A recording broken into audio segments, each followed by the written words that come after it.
Hello, Forum BX257 here, and I'm going to do an in-depth review of one of my favorite G.I. Joe vehicles of all time, the G.I. Joe SkyStriker.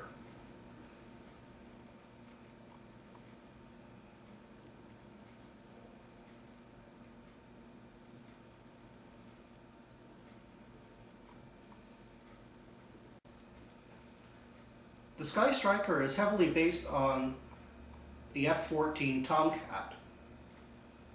F-14s were used extensively by the Navy as the Navy's tactical air support.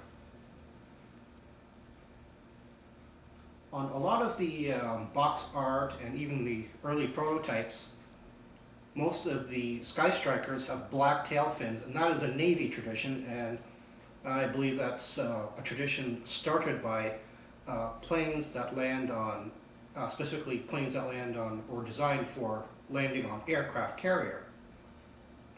This, however, was made as a Air Force vehicle, and that's probably why they took out the black tail fins, although it seems a shame that they did that, as it adds kind of a nice contrast. Like a real F-14, it has it's a two-engine jet. It has room for two pilots, and comes with a large Vulcan cannon on the bottom.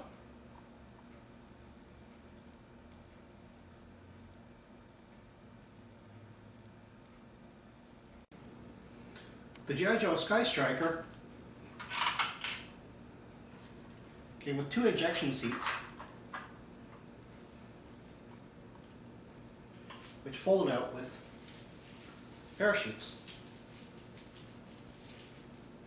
Now these parachutes supposedly actually worked. I don't remember them actually working very well. As you can see, the parachute itself is actually kind of small.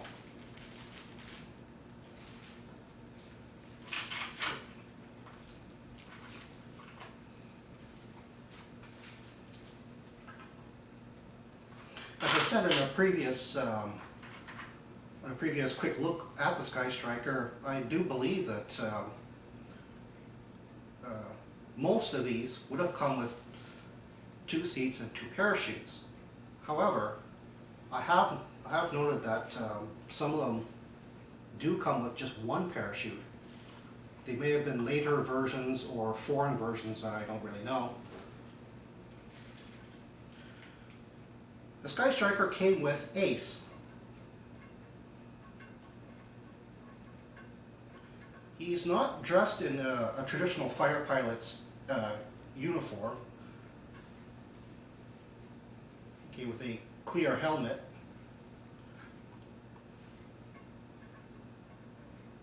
The outfit looks like it's meant for, I don't know, maybe a trans-atmospheric flight.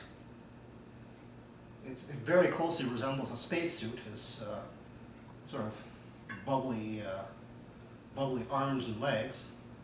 And of course the helmet itself is a huge dome, kind of like a 1950s astronaut, but it's not unheard of to wear such an outfit for upper atmosphere flight, so I'll give it that.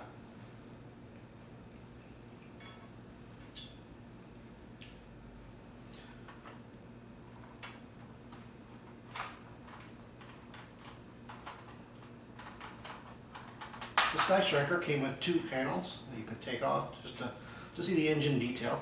There's nothing actually much there. One on the other side. The SkyStriker also came with two removable engines, and the engines have a turbine detail on the other side. You're also supposed to put stickers on these engines, which is kind of strange, seeing as most people won't even look at that. On the bottom, the SkyStriker has three different missiles. The Sidewinder missiles here, which are very easy to break. They're very thin, and have the hard point peg hook up right in the middle. So it's very fragile. The Sparrow missiles, which I believe are based on heat seekers, they're all fairly sturdy from here on in. And of course the really large Phoenix missiles on there. This thing here being the Vulcan cannon. It's actually glued in place.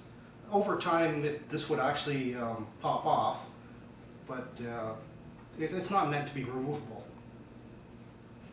The SkyStriker also had rubber wheels on this landing gear, and unique to jets, fighter jets, a SkyStriker had swing wings. The swing wing portion also pulled up the landing gear. So just do that again.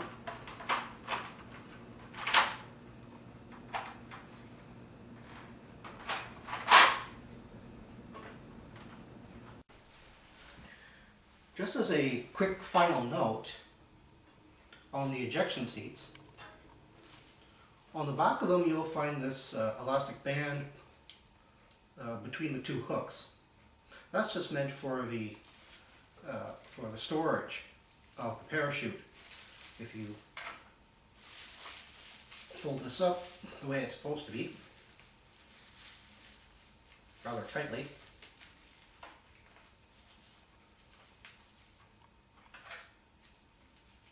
you're also supposed to wrap the tie around this way.